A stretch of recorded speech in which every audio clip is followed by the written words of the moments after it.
Alright, what are we discovering here? Some more damage, that's for sure.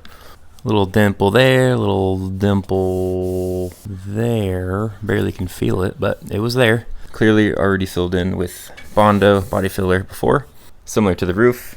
So I went ahead and went to town with my 180 grit sandpaper and pretty much just got rid of all the weird feeling here. I had a feeling there was going to be some dents under here. That's what was being covered up, and that's what the imperfections were up on the surface. So we got it all sanded back down the bare metal. We're going to do our good old Bondo body filler glazing putty special. El Special, you know what I'm saying? Just going to keep on sanding down and exposing the imperfections here. A lot of sanding dust here. Make sure to wear your mask and make sure to vacuum it up periodically as you're doing the job. We're digging back into the car. Took a little bit of a break, but now I'm motivated again to get back to it and continue.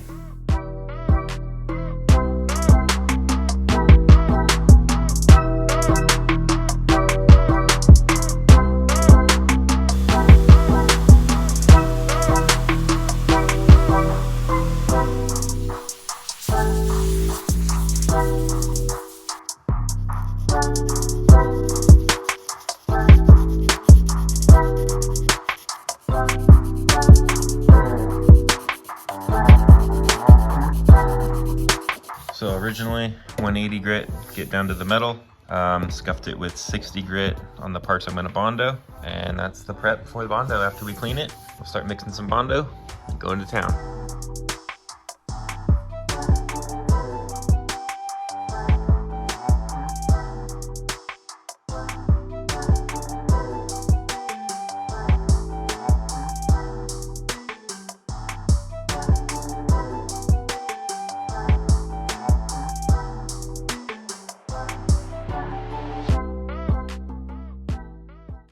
Well, I think I got a little overzealous. Maybe a little overzealous on the Bondo amount that I used, or mixed up perhaps. I'm not used to such a small little area to Bondo. Anyways, we got the first kind of layer on there. It's not looking too good. It's a start, let's just say that. So we got a couple little divots, a couple dents filled in. We'll let this kind of set up for a bit and give it a sand. I don't know if I'm gonna have to go another round of Bondo or not, or just go straight to the glazing putty, but only time will tell, and we'll see how it looks when it's starting to dry up and when we get it sanded.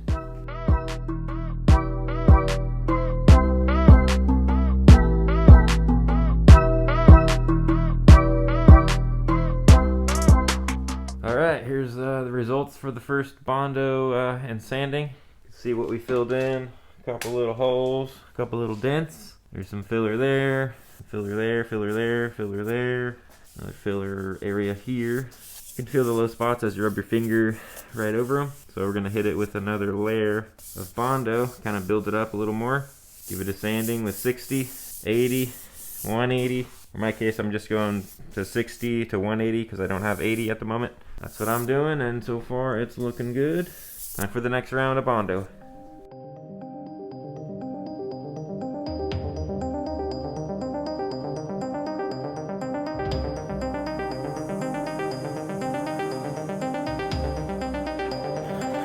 Okay, round two on the Bondo is over with. I'm still getting it down, still trying to figure out the best, smoothest way to lay it down, trying to get rid of, you know, any hard edges and stuff. Clearly I didn't do it there, and a couple other areas, but it definitely is tough to get right. But we are out here practicing, learning, and just rolling with the punches, you know what I'm saying? As you guys already know, there is a big process to doing body work, and this is just part of the reality of doing body work, unfortunately. It's a lot of work, a lot of repetitive nature, a lot of patience. But I think I'm going to have to wrap it up for tonight. We will get back on it tomorrow and give this a nice sand. See how it looks after the second helping of body filler. See you guys tomorrow.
is going on here.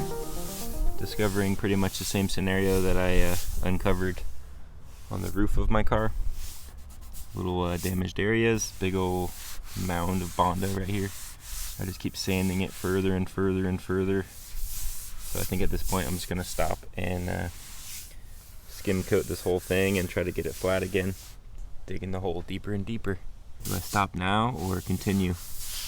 Because honestly it looks like the Bondo continues from here, and you can see it all the way from this side.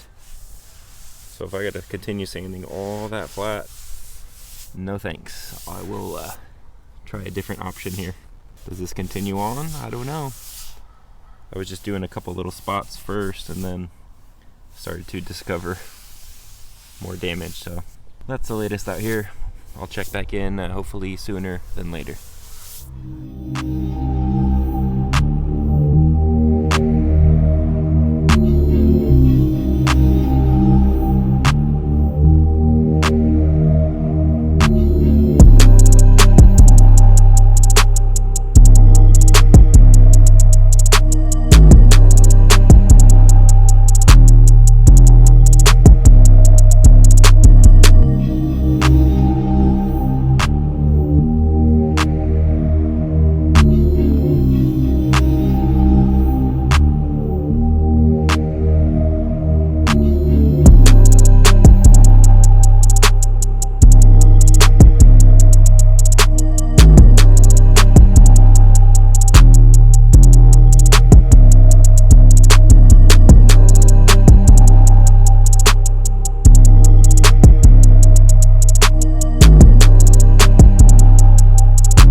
Well, that's all, folks.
Alright, we got the area masked off. We're gonna shoot some of that high build primer tonight, hopefully. Yeah, basically sanded everything with 320. Got it nice and smooth. Cleaned up the area with the wax and grease remover. And we are going to start building up the primer and seeing if we can get a decent finish on this. At least decent for wrap. The goal is to keep this thing looking nice and smooth and making sure all the blemishes are gone and no one knows anything about what it used to look like. So hopefully with the wrap on it, you won't be able to tell that there was any damage or any issues.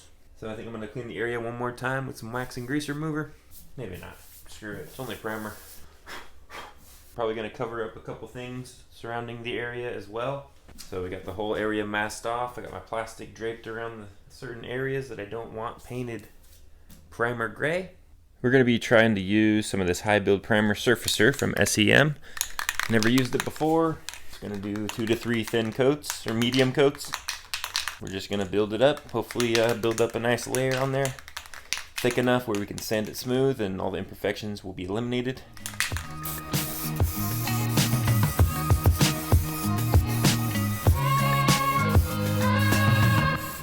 Okay, I guess that's coat number 1.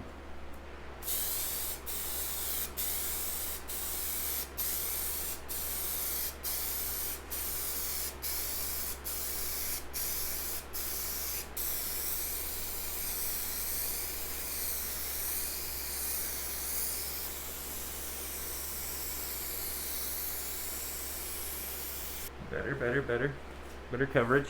I'm liking that one better. Wait 10 minutes, go for the third coat.